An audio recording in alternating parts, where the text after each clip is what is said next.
Good evening, everybody, and welcome to this special event with Jennifer Killick. So it's an evening with Jennifer Killick to celebrate the publication of Dreadwood. In fact, there's just 2 days to go. Actually, it's 1.5 days, because let's face it, it's launched at the beginning of the day. And we're definitely in for a fun-filled evening with Jennifer. We'll be leaving some time for audience questions as usual, although we have got a packed hour, so there might not be that many questions. So do get your question in quick. If you'd like to ask a question, you can use the question and answer facility, the Q&A, which is at the bottom of the screen. And of course, as always, use the chat to introduce yourselves and also to share your thoughts about the book, about what Jennifer says, and about the themes and issues that we're talking about this evening. Of course, you can pre-order the book from Best Books for Schools, and I should say it's a competitive price. If you put in another of Jennifer's books into your basket, then the postage is free too. And there are no monthly charges for the privilege of using Best Books for Schools either. Anyway, back to the main event. I'm sure that you will have read one of Jennifer's books already, but if not, Jennifer is the author of the very funny Alex the Sparrow series, and more recently, Crater Lake and Crater Lake Evolution. But as I say, tonight we're celebrating the horror story, the publication of Dreadwood, which is the first in the new series. And can I just say that if you're a fragile disposition, you might be in the wrong place. Anyway, hello, Jennifer. So good to catch up with you again. Hello, Nikki. Thank you so much for having me. It's lovely to chat to you again. There you are, up nice and big, which is what we want. And congratulations on the publication of Dreadwood. Let me just put the cover up for everybody to see there. Such a lovely cover. It is, and maybe we'll talk about that in a moment. It's a real page turner. And it has the right balance of scares for the age group, I think. But to start, perhaps you could tell us about the story in your own words. Okay, brilliant. Thank you. So Dreadwood is about a group of year sevens. There are 4 main characters, Angelo, Hallie, Naira and Gustav. And at the beginning of the story, they're turning up for a Saturday detention at their school, which is called Dreadwood High. So they were all put into this detention because of an incident that happened in the dining hall. But they've all got there. They're not friends. They don't really know each other. They're thinking, oh, worst day ever because we're in school on a Saturday, probably have to pick up litter and do boring stuff like that. But it doesn't take long for things to go very, very weird. So there are school caretakers, they're called the Latchets. So there's like a groundskeeper, Mr. Latchet, and his wife, who kind of helps in the kitchen and also looks after some of the animals, and their teacher, Mr. Canton, is there as well. So they're all locked in together, and it's not long that they've been there when they hear a terrible scream coming from where the pigs are kept in the schoolyard. They run over to investigate. They find a strange substance on the floor, and then their teacher goes missing, and they're kind of left wondering what on earth is happening. And they soon find out that there has been something growing under the ground under their school that wants to hunt them.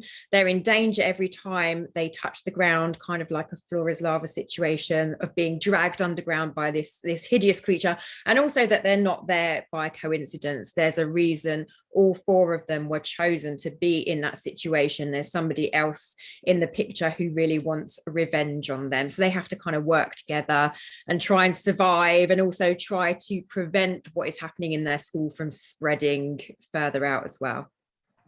You know, it's really impressive how well you know your own book. Oh, thank you. It's also impressive that you managed to cram all of that in, and yet you haven't really, surprisingly, taken us deep into the plot. So it gives a really good flavour without you giving too much away. Pretty impressive. I'm so sorry about my dogs. Sorry. That's all right. We know what it's like. Mm-hmm. So this is what I would call an ensemble piece. On the front cover that we've got 4 characters, 4 children, and one of them is the narrator. Yes. Angelo. Yes. So tell us a little bit about him, first of all. So Angelo is a character I've had in my head for a long time, actually. I've already written a full story with Angelo as the main character, which was more of a YA type story, which ultimately wasn't quite right, so it got put away, but he was still in my mind. He's kind of loose, well, quite based on my husband when I first met my husband, which was in year 7. And my husband and we weren't friends at all. He was very popular, but kind of very aloof to it all, very much a loner, didn't care what anyone thought, just did his own thing. And I used to look at him and think, what is his problem? Why is he like this? So Angelo is one of those people where he keeps himself quite detached. He's very independent, and people misunderstand him. They assume from looking at him and from seeing what he's like, he skips school sometimes. He's not, doesn't really think it's worth being at school. So people make these assumptions about him. But as we find out when we read the story, there's so much to Angelo, and it's not that he doesn't care, and it's not that he doesn't want to learn. He just has other things in his life that are really, really important. So he's a really close to my heart, Angelo. I'm so fond of him. And he's, at the beginning of the story, he is quite lonely. He would never say he was lonely. He'd say he's happy to be alone. But it is lovely to see as the story moves on that he kind of lets his barriers down a little bit and starts to see the benefit of, having people around him who he likes and who like him, and they can all kind of work together. I definitely got a sense from reading the book, actually, that you like all of your 4 main characters very much indeed. But I will just say, I know I've said this to you before, when I read the first line of this book, it says, there aren't many worse things than being in school, but being in school on a Saturday is one of them. I did wonder at first when I read that whether this was going to be, we were going to be in the territory of getting down with the kids and knocking school, but I should have known better, because that isn't what this is about at all, is it? No, school, obviously it's such a focal part of the whole series, and some really horrible things happen to the kids while they're at school, not because of school, but because of these other things that are going on. But yet still it's a safe place for them in a lot of ways. And there's a teacher called Mr. Canton who is my editor's favorite character. She loves him, she wants to marry him, and I love as well. And he is, he's really a support for the children. He's the person that they need in their lives. So it isn't about school, it's about learning to see the benefits of school for some people who can't. We have Naira, who is already, she's a massive achiever. She studies really hard. It's a mystery why she would be in the detention at all, which is obviously part of the story. But school is a safe place for them, and it's a place where they can be together. It's a place where their friendship grows. It's the place where they learn things that actually are very useful for their kind of adventures with the latchets and for the stuff that lies ahead. So it's I think because for some kids, school, they do find it tough, and they do think there's places they'd rather be. But I kind of wanted to show that even though you might think that, there's still massive benefits to school, and you can find them and you can have them if you're open to them. And there are lots of indicators through the story of the children having benefited from what they've learnt at school as well. And I should say, I'm with your editor, Mr. Canton, is such a great character, and quite unusual in a horror story for an adult to be rescued. We won't say how, but by children. It's usually the other way round, so that's quite interesting. Very briefly, could you just tell us about the other 2 children that you haven't mentioned? Yes, so we have Hallie, who is she's a real social justice warrior. She's kind of based a bit on my middle stepdaughter, who is always fighting a cause, always. And if she hasn't got a cause to fight for, she'll look for a cause to fight for. It's such a big part of who she is. She really cares that the world is an equal and fair place, and that is Hallie. Hallie is also quite fiery, though. She acts without thinking. She doesn't consider consequences. So that often gets her into trouble. But she's the kind of person you'd want on your side in a fight. And then the other character is Gustav, who is he makes me smile just thinking about him.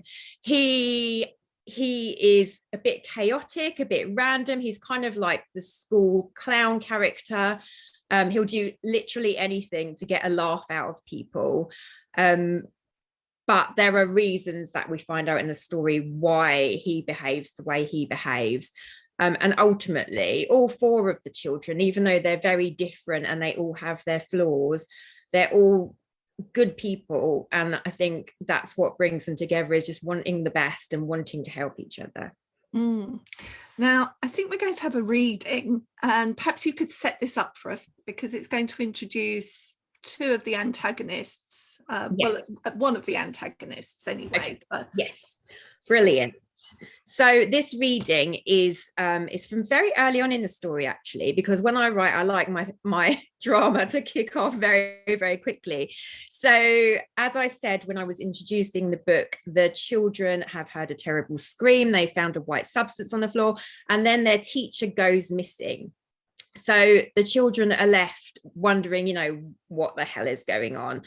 And they decide that they need to speak to the school's caretakers to try to find out if they can get any help or if they know what's happening. But they're already suspicious. So instead of going to the school caretaker's cottage at the front door, because the cottage is sort of runs alongside the school, they decide that they'll go to the back and kind of have a look through the fence into the back garden of the cottage. And this is where we find them. So Angelo is looking through a little hole in the fence at the back garden. And sorry, I've really lost my spot now. That's terrible. I had it earlier. Okay, got it. He's looking, and he can see Mrs. Latchett, but what she's doing makes him resist calling out or showing that he is there. Okay. Mrs. Latchett creaks open the door to one of the chicken coops, straining against the wind that wants to keep it shut. She scoops up a chicken and tucks it under her arm, singing gently to it as she closes the door, lowers the latch, and follows the stone path further down the yard. At the other end of the yard, there's a crumbling circular stone structure, about 1 metre high, and covered with a wooden lid the thickness of my arm. It looks like an old well. A large tree stump rises from the scraggly grass next to it, an axe resting blade down in the top of the stump. Mrs. Latchett stops at the well, cooing at the chicken like it's a human baby and stroking its rust-coloured feathers. My brain feels slow and sluggish. I can't think what she's up to. I try to calculate the possibilities as I watch her squeeze the chicken tighter under her arm, so hard that she must be hurting it, while her other hand takes hold of the lid of the well. It's huge and heavy. It must weigh 50 kilos, and I know she can't possibly lift it, but she does. She pulls it off like it's nothing and places it carefully beside her, leaning up against the well. Underneath is a gaping black hole that she leans over and looks into, peering down like it goes deep under the ground. She grabs the chicken with her right hand again, dangling it upside down by its feet, still singing that wretched tune. The chicken flaps and struggles. And just as I latch on to an awful thought, the idea unfurling in my mind like a tentacled monster oozing from a cave, she raises it higher, then with an actual whoop of glee, she throws it into the well. I almost cry out. What the hell was that? Hallie tugs my arm. Angelo! Dude, Gus said, what happened? Just a minute, I hiss back, my heart thudding so hard it makes me feel sick. And though I expect an argument, they fall silent and wait while I watch. Mrs. Latchett gazes down into the well, her face lit up, making her look like an entirely different person. So long, little chicken, she giggles like a toddler, clapping her hands. I gasp and drop to the ground, crouching with my hands on the floor to steady me, trying to understand what I've just seen. What is it? Naira says. Would you move? I'm looking now. And she pushes me with her foot so she can stand in front of the hole. Are you okay? Hallie crouches down next to me. There's something weird going on, I whisper, noticing an absence of noise that was there a moment ago. The wind is building, rushing past my ears and making trees creak, but it's quieter than it was. I can't even see her, Naira hisses. And that's when I realise that Mrs. Latchett has stopped humming. I stand up. Can I look? I say. Naira shrugs and steps away from the hole. I put my eye to it again, seeing everything in the Latchett's yard as it was when I last looked. The chicken coops, the tree stump, the well with its lid leaning against the side. Except Mrs. Latchett has gone. I carefully pushed myself against the fence, my eyes straining to see the furthest corners of the garden. She can't have just disappeared. I swear out loud as my view is suddenly obscured by an eye on the opposite side of the hole watching me back. Wow. And I think I confided in you how my dad used to look through the whole of the LPs when I was little, and even though I knew it was him because I could see him. Yeah, he had this big record in front, and he would look through the center hole, and it used to absolutely terrify me. We did look, didn't we, for a kind of royalty-free clip of the music that is the soundtrack to this book, but we couldn't get one. No. So. Nevermore. Horror's an interesting genre, isn't it, Jennifer? I find that it really polarizes people's views. I'm thinking about adults, especially here. There are those that absolutely love it, and I'm guessing that most of our audience will probably fall into that group. And there are those that really do think that it's just not suitable fare for young readers. How would you convince somebody that it is? I would say that, firstly, I think children really, really want scary books. And obviously, we all want children to read. All of us do. We know the benefits of it, but we also know that there are some children who are readers who will happily go to a library or a bookshop and find loads of things they want, and then other children that will go there and go, nah, nothing appeals. And I think a scary book, that does appeal to lots of those readers who find it really hard to find something that they're interested in. And then horror, I think if it's done well, it doesn't need to be traumatic. It's about having a bit of a scare, but a fun scare, not a, I will never sleep again scare, because I don't like those scares. I'm a real wimp with horror. And there's certain things that even my teenage children can happily watch and they'll just laugh at me as I'm like weeping because I'm so frightened.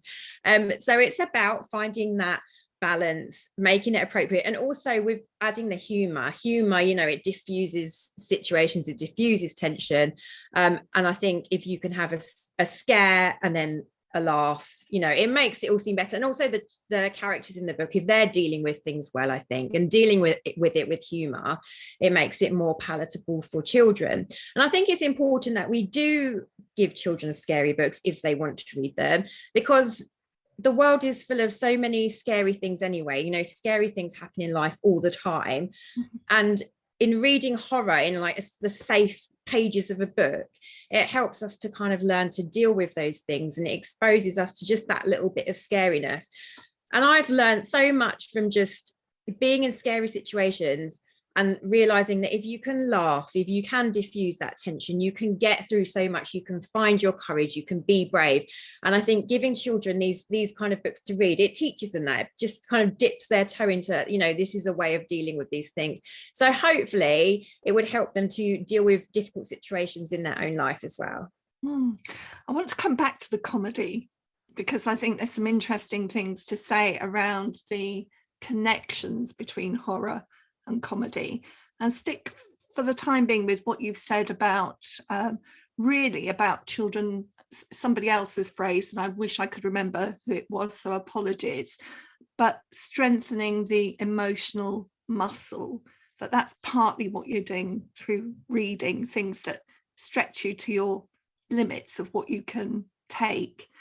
I think also if we think about it in relation to other genre, your story has an element of the adventure story in it as well.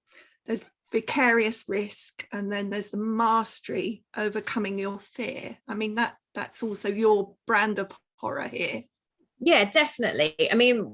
Whenever I write a book, a story, I will never, especially because it's for children, I would never have a kind of ambiguous ending or an ending where the children can't cope. It will always be things that they can comfortably deal with. And I think that's really important. I know stories can be so powerful when, you know, main characters are killed and things like that. But I could never, ever do that to my characters. So I'd like to think that when people pick up my books, they know it's going to be a kind of safe space. And just take children on a story that's going to give them those little hits of fear without pushing it too far, and give them those, you know, bursts of laughter as well, but all without anything getting too extreme. It also seems to me that it has connections with fairy tale. Horror and fairy tale being very closely aligned. I mean, you could say that this is like Hansel and Gretel in some ways. Yeah, Hansel and Gretel was terrifying as well, isn't it? It's like it's probably the one that I'm the most scared of, actually, out of all the fairy tales. I do love that idea of taking kind of childhood things and putting that kind of sinister spin on them, which obviously fairy tales have been doing for a long, long time. And lots of nursery rhymes as well are kind of based in quite creepy things, which we don't necessarily realize, I think, when we're young. And it's only when we get older that we think, oh my goodness, what was that? We were talking about sending children to a cottage where they get eaten by a witch and it was all fine, like no one was bothered. So yeah, I think that's definitely something that influences me, is taking those comforting childhood things and just making them a little bit darker. Because nursery rhyme is the song that's kind of the soundtrack that we mentioned. So is that partly why you think adults respond differently to children? They don't read it, some adults I'm talking about here, they don't read it as fantasy because it is a fantasy genre, not a realistic genre. Do you think that actually they layer realism over the top of it and that's why they respond in those ways? I do think that when the violence and the stuff is made more fantastical, it is more palatable to people. For example, I talk about this all the time at the moment because it's my big thing, anime.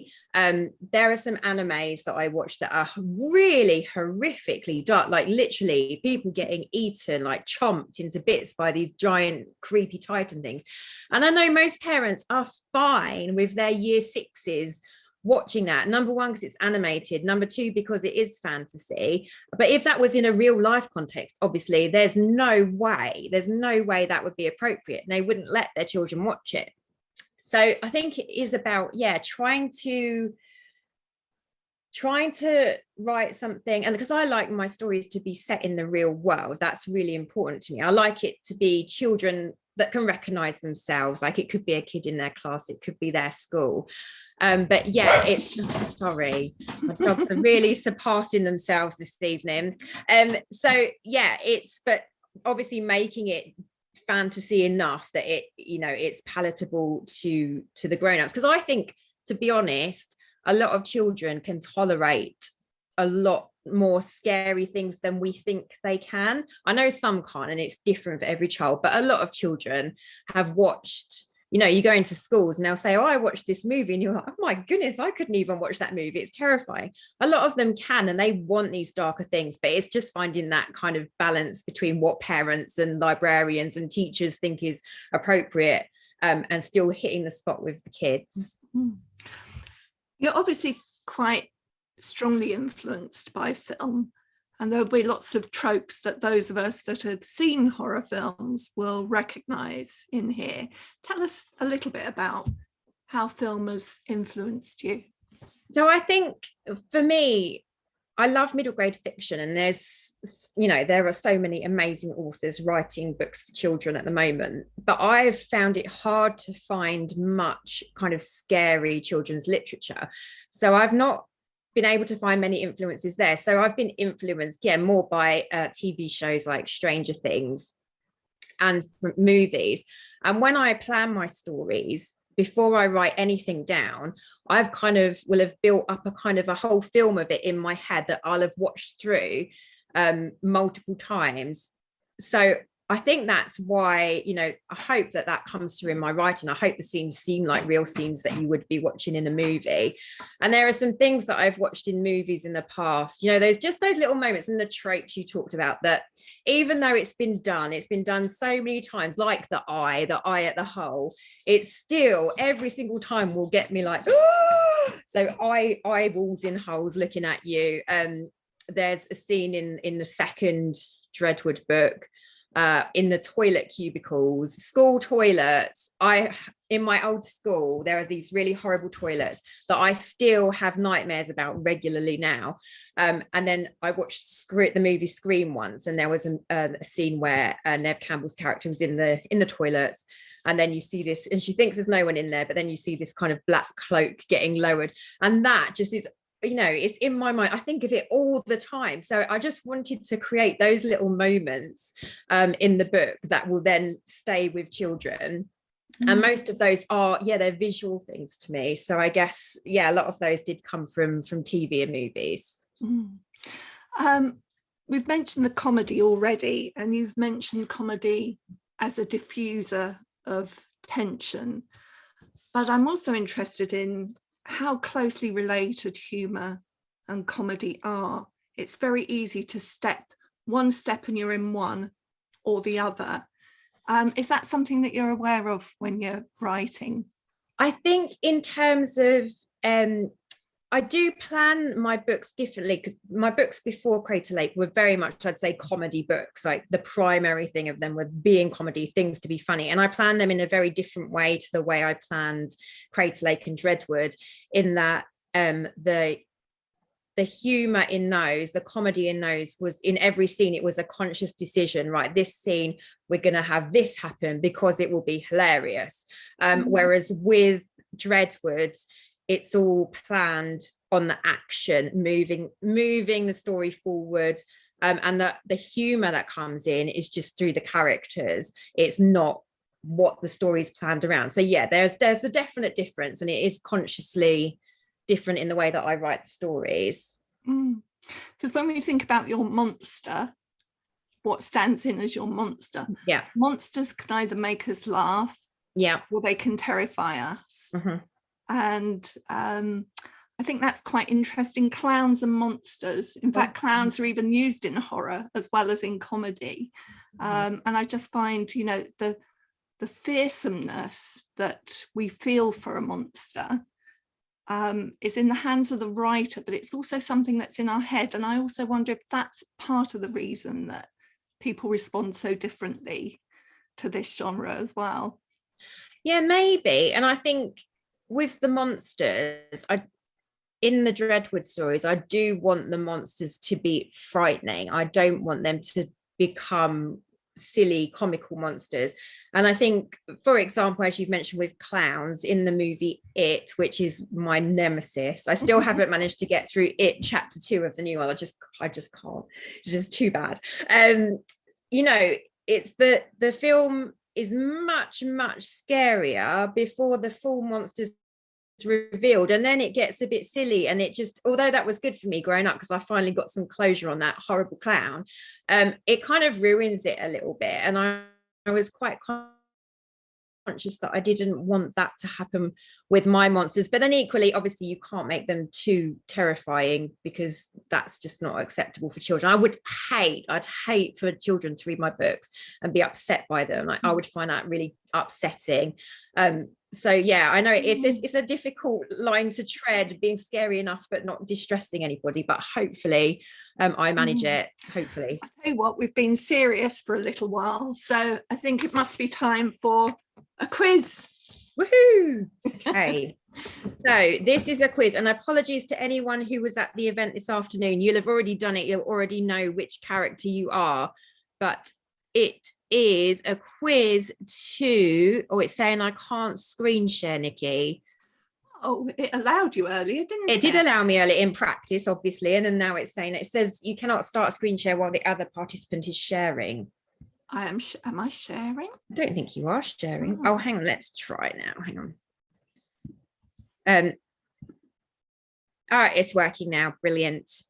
So this is yes, a quiz to find out which of the characters you are most like. And I've told you a bit about all of the characters, so maybe people already have an idea of who they might most be like. But this is, you know, this is fully 100% accurate. There's no arguments with these results. So we are doing A, B, C, D answers. So just keep in your mind or on paper if you want to write it down what answer you have for each question. There are, I think, 5 questions. So first question, how did you end up in detention? So A, I staged a protest, things got crazy. Or B, I skipped school, what's the point? C, there must be some mistake, I don't get detentions. Or D, I pulled the greatest prank of all time. So which one sounds the most like you? I know which one sounds the most like me. I'm definitely a C there. No detentions for me. Right, question 2. What are your life goals? So A, to be prime minister or leader of the opposition. B, to travel the world and take care of your family. C, to be a barrister or surgeon or some kind of profession where you can be the top of your game, make lots of money. Or D, multimillionaire TikTok YouTube star. So which one of those fits you best? Next one, greatest fear, which is closest to yours. So A, not making a difference in the world. B, being stuck inside in an enclosed space. C, failure and bugs. Or D, being weak or being seen as weak. Okay. Next one, how do you spend a typical Friday night? And I'm sure everybody, all of the teachers here definitely do one of these things. A, scouring the internet for conspiracy theories. B, watching wildlife documentaries alone. C, studying. Or D, eating artisan crisps and watching funny stuff. Okay. And final question. It's your birthday. What kind of cake do you have? A vegan rainbow cake made to order from the bakery. B, a homemade by parents and little brother, so probably has a Godzilla made of sprinkles on it. C, a birthday cupcake just for me. Or D, a massive one because the whole family, aunties, uncles, cousins, everyone's coming over. It has to feed a lot of people. So if you can add up whether you are most A's, B's, C's or D's, or perhaps you are a strange hybrid of 2 characters, here you will find your very surprising results. If you are mostly A, you are Hallie. So you're fiery, you're a fighter, and you care about equality in the world. If you're mostly B, then you are Angelo, independent, maybe a bit of a loner, but loves learning about the natural world.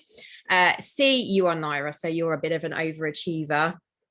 And D, you are Gustav, so you like a laugh and you like a joke, and people think you're a bit of a chaotic clown type person. But every possibility is a good one because they are all brilliant people. We'd love Fabulous. to know. I've seen some familiar names in the chat, so I'm itching to know who everybody is. So tell me, what were you, Jennifer? Do you know what? I didn't do it. I tested it on my kids because I genuinely think I'm a bit of, I'll have to do it. I think I'm a bit of everybody because, you know, with your characters, there's one little element of you in all of them. My teenage son Stanley was fully Gustav, which was not a surprise at all. And funnily enough, my middle stepdaughter, who I based Hallie on, she was Hallie. So I thought, yes, good. I've done that job well. I'm just seeing the people in the chat what they got. Simone was Hallie. Oh yes, Simone, you are. I know Simone. Simone is definitely a Hallie. That works. I was a B all the way except for one. Which one weren't you a B on? The second to the penultimate one. Okay. I couldn't really pick one. Okay. I went for C. Boring. Oh, that's really interesting though. So you're like a proper Angelo. Yeah, all the way. So you've read the book. Do you see that yourself being a bit like Angelo? Maybe I must be. The quiz is right. Yeah, exactly. don't question the quiz. It's scientifically accurate. Shall we just take the screen share off for a minute? That was a bit of fun. That was good. I'm just going to remind the audience that they may want to ask questions, that we will have about 5 minutes for questions. But while we're waiting for some of those to come in on the Q&A, Jennifer, I'd love to know a little bit about the plotting of this kind of story. So there are theories about the plots of horror, which divide them into 4 stages. You probably know all of this. So there's the sort of onset of the story, where usually one character might have a sense of what's going on. Yeah. Yours happens really quickly. Onset can be quite short. Then we have the sort of discovery phase, as people are beginning to understand what's going on there. Confirmation is when the other characters come on board. Yeah. And then it's obviously leading to a confrontation at the end. Yes. I'm guessing you didn't have that in mind. Nope. I didn't Joe, because I did an MA in creative writing, and I've read so many books about, you know, plotting and structure and things like that. And I can't really remember any of them. I learned a lot about plotting from the Golden Egg Academy. But I think, again, you know, it's something that becomes quite instinctive. And because I think it's my seventh book, I just kind of follow my gut a lot. And I do plan, and I have like a structure in mind, which is really just quite a basic 3-act structure. But my main thing is just every scene has to have either a gasp moment or something big happening in it, because I want to keep my readers engaged. And I try to make each chapter end as well with something to draw them into the next chapter.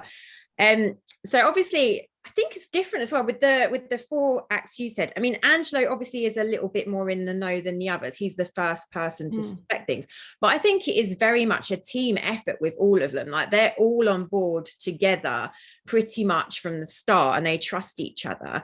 So maybe I should do some more homework. No, I think it works very well as it is.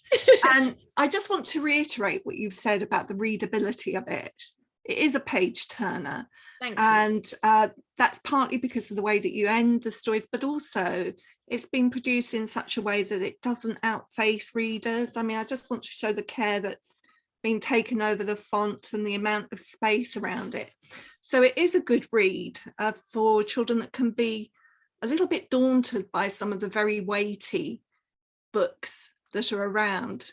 Was that important to you? Oh, so important. And actually the designer Ryan, he was we changed the font. There's a different font in the proof, and he changed it because he found this brilliant kind of super easy to read font that is approved by the Dyslexic Society.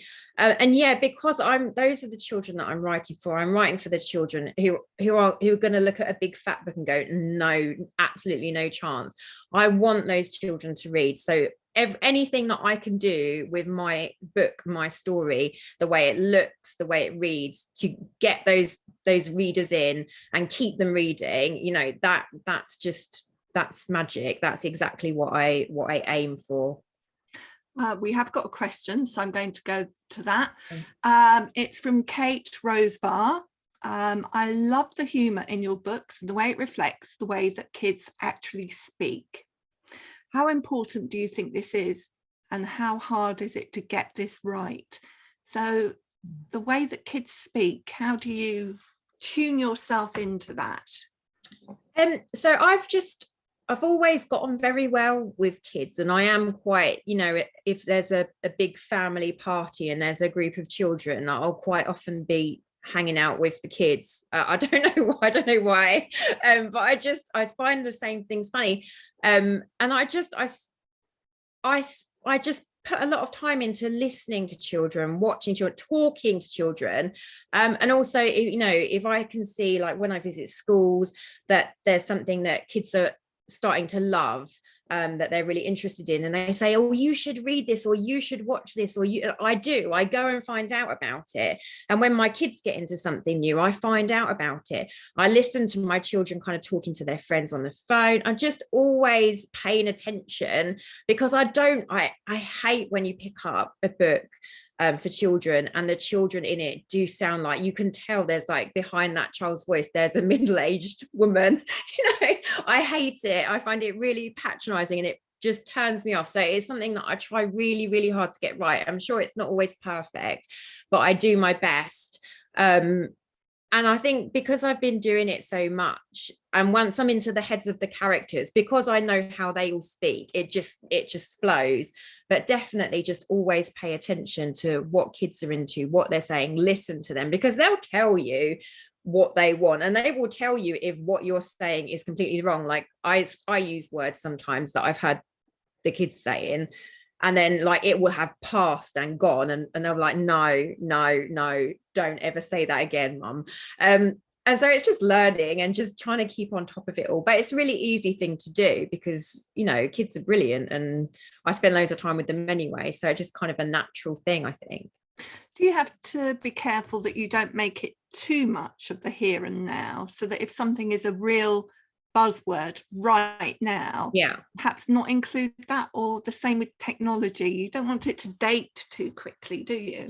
You don't. And there is an element of that, and it is something that's always on my mind and always has been. But equally, I know that children love reading stories with things that are relevant and current to them now. So like a game that they're all playing, or something they're all saying, or a dance they're all doing. So although I try to be careful, but if I think something's really going to appeal, then I will put it in rather than leave it out, because I'm writing for children now. In 10 years time, maybe no one will read my books, because they'll just be like, oh, it's so outdated. I hope that the story will be strong enough that they would still read it, and just maybe overlook the odd kind of passé word. But if they don't, I'll write something in 10 years time that suits that that generation of readers. Well, I say that like I'm going to be still around writing in 10 years.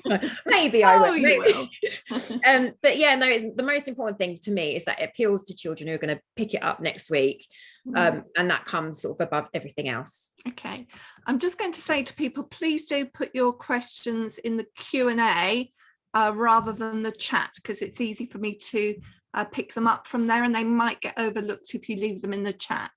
So this is from Nikki Marshall. She says there are some scary arachnids in the book. There's a bit of a clue there on the cover. I didn't spot that the first time because your focus is here. But if you look in the undergrowth, okay, did you decide to use these particular creatures because you find them scary yourself, or because you could see how to use them effectively? And do you ever scare yourself when you read back what you've written? What a great question. Excellent question. Hello, Nikki. So yes, I am scared of spiders. I've always been quite scared of spiders, but it's something that I hate myself for being scared of, because I love animals. I love the natural world.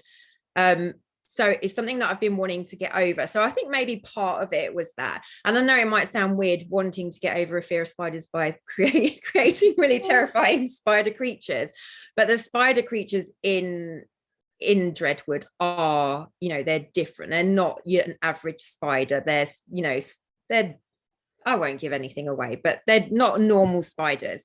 And whilst I was researching, I did actually become less scared, because I had to watch lots and lots of spider documentaries, because even though the creatures I put in are made up creatures, they're enhanced, they're mutated, the features all do come from real things. So lots of different spider features involved.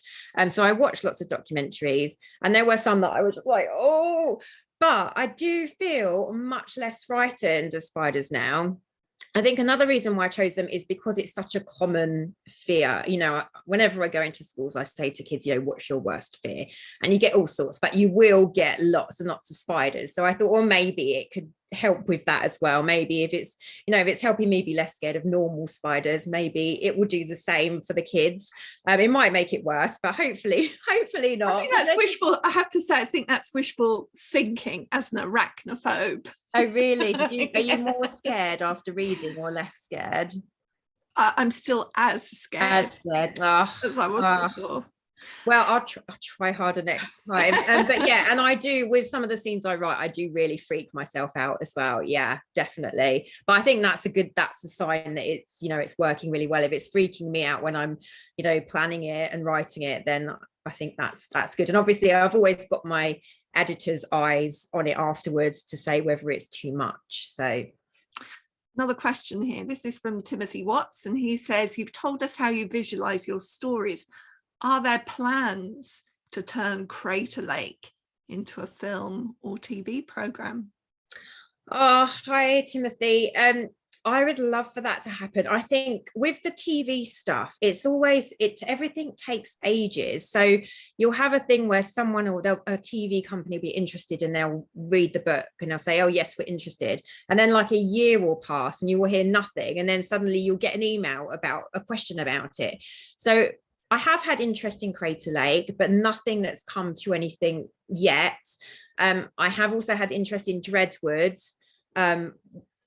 So it's just fingers crossed. If it happened, I would absolutely love it, because I would love to be involved in it, because it's a different kind of writing. And, as you said, I plan everything in a visual way anyway. So it'd be an amazing thing to be part of. So I hope it will happen. But yeah, it's not down to me. I just have to be very patient and keep fingers crossed. It would make a good Netflix series, it has to be said. So anyway, we've come to the end of our questions and we have just got 10 minutes left, but we're going to hear a second reading. So that's perfect. And then hopefully, if I haven't lost the music, because I took the share off, so I might not be able to get it back. But if I can, we'll end with the music. If not, we'll end with your reading. Okay. Jennifer. Thank you so much to everybody for joining us this evening, and just sit back and enjoy the story. Okay, thank you very much. So this part is a little bit further on than the part I read earlier.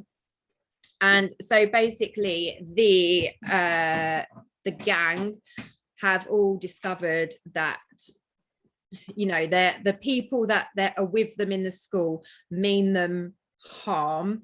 They've been trapped in the science block. And they've also realized that they don't want to set foot on the ground. The ground equals danger. So they've climbed out of the science block and they've climbed onto the roof. And it's a really stormy, rainy day. It's all set in November.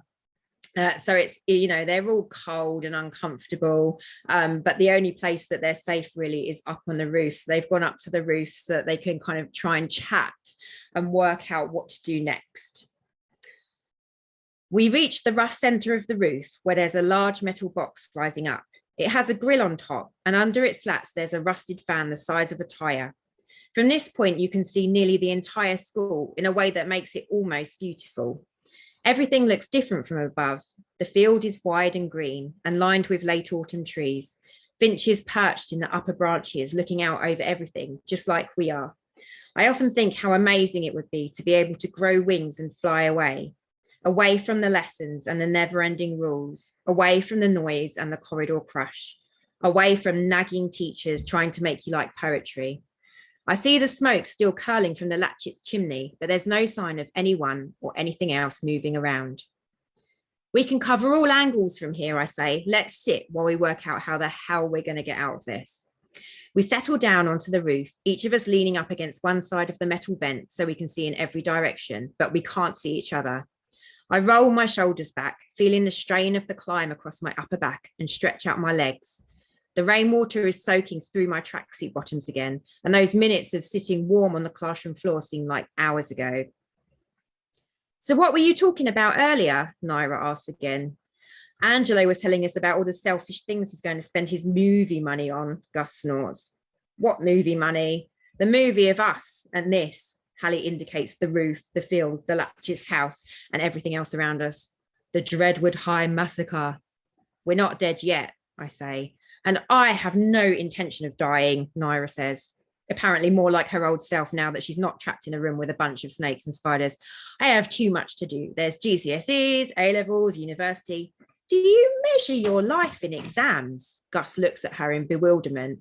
No, she says, I see it as a series of opportunities to achieve my goals so I can go on and be a barrister, live in a nice house, and look after my mum when she's old.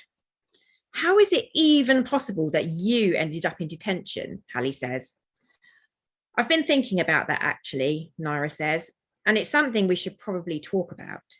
It's like my heart squirms with worms twisting in my chest, making vomit rise up from my belly. I don't want to talk about this, and I'm glad the others can't see my face. Shouldn't we focus on the latchets and the spiders? Gus says, his voice sounding full of something like nerves or fear, maybe. Yeah, I agree, Hallie says in her usual bold way, but it feels forced. We need to work out what we're going to do next. There's a moment where we all say nothing, and I genuinely don't know what anyone else is thinking. The sky darkens again, and it looks like either the storm is returning or a new one is breaking through. I don't know which is worse. Heads up, Gus says, something's happening at the Latchett's house. Do you have eyes on one of them? I ask, staying put for now in case the activity is a distraction so that we're not watching our backs. Both of them, Gus answers. They're both in the yard, and it looks like they're... He pauses. You guys should see this. And that's it.